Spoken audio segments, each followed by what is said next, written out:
Okay, so this is about clay. Someone asked a good question about clay. What do I need? What do I do? So I don't know the name of the clay I get, but it's a French green clay. I get it from my health food store. It's wholesale.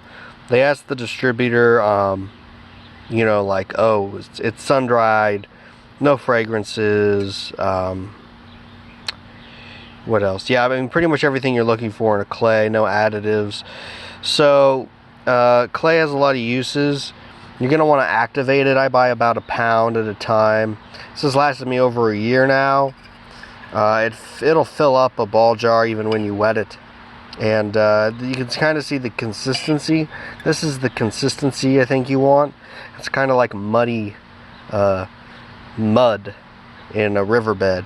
You know, I've got some standing water on top, so it stays moist. I keep the lid on, not airtight, but it's secure. As you can see here, it's very like goopy, and you need it to be activated, you know, which is wet like this for 5 days before you ingest it or use it. Whether you're using it like in a toothpaste, so the toothpaste formula is like a tablespoon worth of clay mixed with you know, you can use some butter, you can mix it with raw milk. The official toothpaste formula, I think, is like a tablespoon equal parts of clay, coconut cream, apple cider vinegar, and or lemon juice maybe. But I don't have a waterpik to use that for, and I don't have coconut cream, so I don't make that. I just use some clay and some milk, or some clay and some butter. I don't do it every day though. Another thing clay is good for is absorbing toxins in the intestines. So like I've made videos in the past with cheese and vegetable juice, you don't want to mix those unless you absolutely have to, because the cheese is acid, the vegetable juice is alkaline. They will prevent each other from digesting. So I found a good thing, a good compromise is use about a quarter or a half of a teaspoon in your vegetable juice, and that should help keep absorbing any toxicity.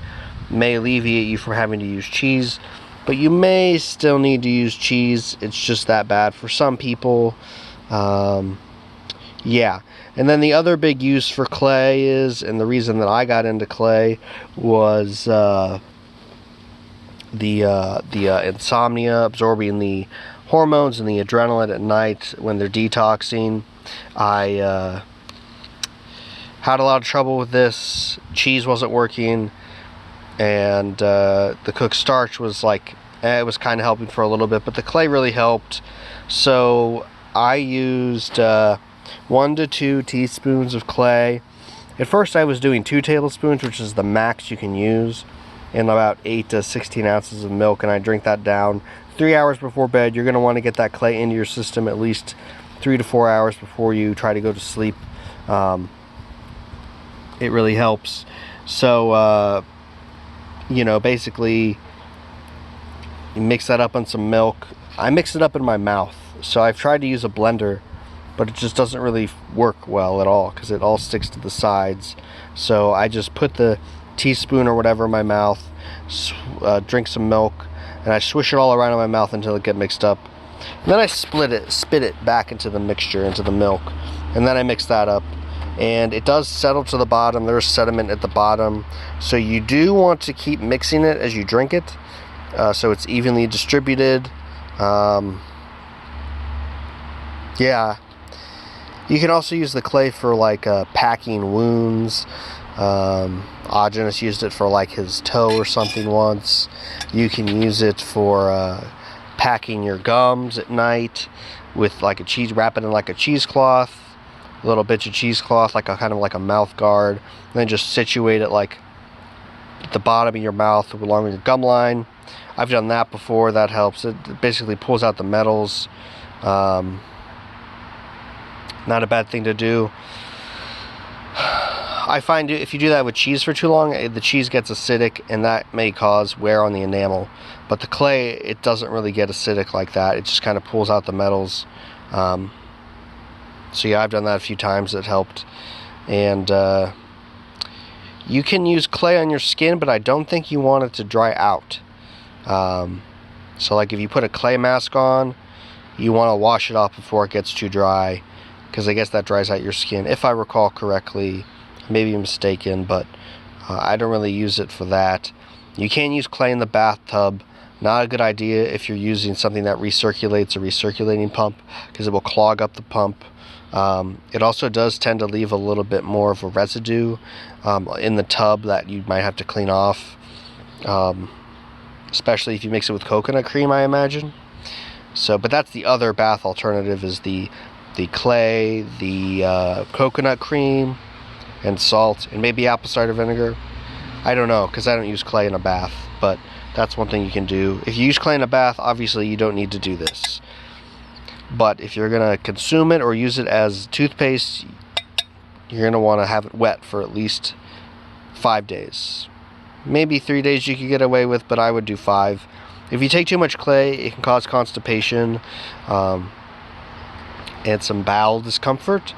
So I'd advise not starting off with a lot of clay like I did.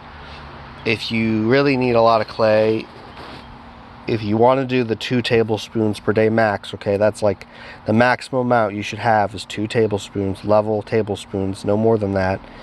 I would probably split that up throughout the day in 2 to 4 times. I wouldn't do it all at once. So, and if you do find you have problems with the clay, you know, stop doing it for like a week or something until everything gets kind of cleared out, and then you may have a better idea of what you need. I think it can strip mucus. If you're low on mucus, you have to be careful with the clay. So drink some milkshakes, eat some eggs, and I guess the Terramina clay is in stock again, the branded Terramina clay. It's like $50 a pound though. But like I said, if you buy a pound of clay, it should last you a good while, even if you use it every day. I know people suggested to use Conwa Minerals from the Good Minerals Earth Store or something like that. But the Conwa Minerals, I've heard, it's a fragrancy kind of thing. It's not suitable. It's not suggested. But if you find some sun-dried French green clay, it should be pretty good to use. Like I said, you know, you always want to ask your source, you know, because things change. I don't know everything. I'm not up to date with everything, like this distributor, that distributor, this farmer, that farmer, you know, whatever. So always check and ask questions. You know, trust, but verify. So that's pretty much all there is about clay. I'll show you again. This is the consistency we're after. You see, I can kind of just stir it like this. It shouldn't be hard and goopy to stir. It should stir pretty easy. And it should kind of look like this, in my opinion.